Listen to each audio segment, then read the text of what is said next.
In the 1970s, one of the most unreliable and noisy cars was the Chevrolet Vega. It rattled over every bump, overheated for no reason, and rusted almost immediately from the factory. The engine was capricious, and the interior was hell for the ears. The Vega looked like the future, but it behaved like a nightmare. It was not a car, it was a lottery on wheels. Today, we will discuss 4 such cars. Let's begin. Dear viewers, please subscribe to our channel.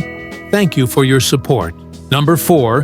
Buick Skyhawk, 1975 to 1980, marketed as a sporty, upscale compact, but often delivered more headache than horsepower. Noise and build. Quality. Rattled like a tin can. The Skyhawk's unibody chassis and cheap interior plastics meant that by year 2, many owners reported interior panel buzz, dash squeaks, and a general lack of refinement. Body flex and vibration were common on rough roads, or even modest bumps. Despite its compact size, the Skyhawk was built on the H-body platform shared with the Chevy Monza, infamous for rusting out quickly, even in areas without heavy winter salt use. Poor seam sealing and cheap undercoating meant that wheel wells and door bottoms were often the first to rot. The Skyhawk was the subject of numerous owner complaints about electrical fires, particularly under the dashboard. The fuse panel and wiring harness were poorly shielded, and connectors could loosen or short out, especially in hot weather. The Skyhawk tried to give Buick a foothold in the sporty subcompact space, but instead, it alienated buyers looking for quality and dependability. It never gained the enthusiast following that cars like the Mustang or even the Monza briefly enjoyed. It's a rare sight today, and not because it's a collector's item, but because most rusted, burned, or broke down decades ago. Number 3. Pontiac Sunbird, 1976 to 1980. GM's attempt at a sporty compact. But what drivers got was mostly frustration.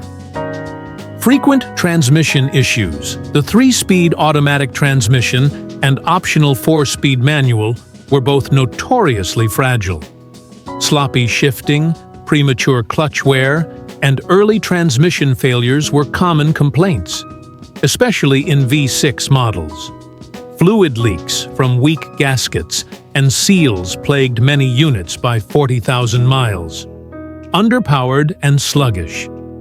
Despite its sporty styling, early models had only 78 to 90 horsepower, depending on engine and carburetor.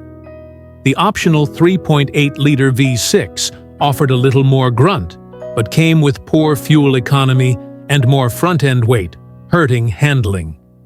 The car was slow off the line, even compared to other compacts of the time like the Datsun B210 or Toyota Corolla. Other common complaints. Cheap interior materials degraded quickly. Electrical gremlins, particularly with dash lighting and alternator output. Rust began appearing in rocker panels and wheel arches within just a few winters.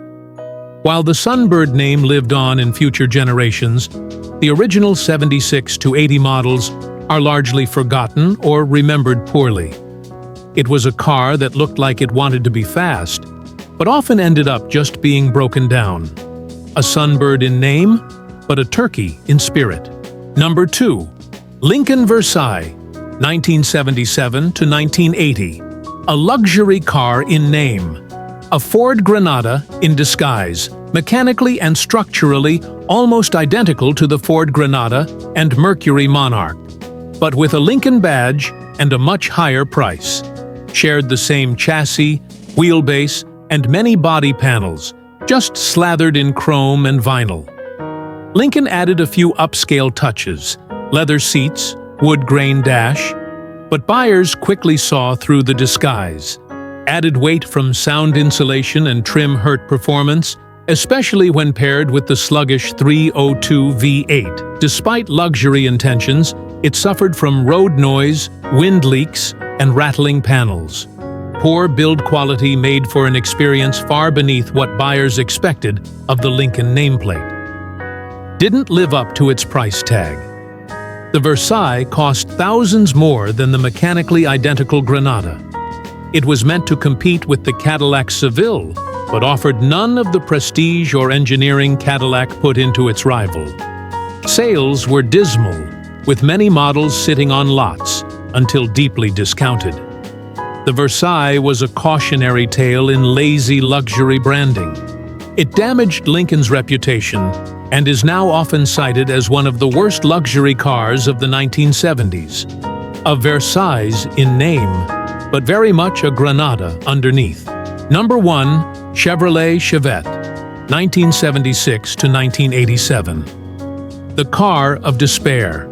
Not a compliment, but a warning. Slow, noisy, and miserable to drive. Powered by a weak 1.4-liter or 1.6-liter four-cylinder engine, it had painfully slow acceleration, 0 to 60 in over 18 seconds for some models. The drivetrain and suspension made it feel like driving a sewing machine with a loose wheel.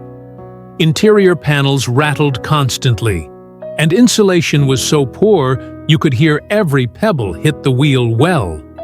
Uncomfortable from every angle. Cramped seating with bare-bones amenities, including vinyl seats that cracked in heat and froze stiff in the cold. Minimal ventilation and barely functional HVAC made it miserable in extreme weather. The ride was jarring over even mild bumps. This was a car that punished you for trying to drive it. The car of despair. Cheap to buy, yes, but everything else came at a cost. Quickly became the butt of jokes, known for rusting, breaking down, and delivering no joy in return. Even GM insiders later admitted the Chevet was built to meet price points, not quality standards.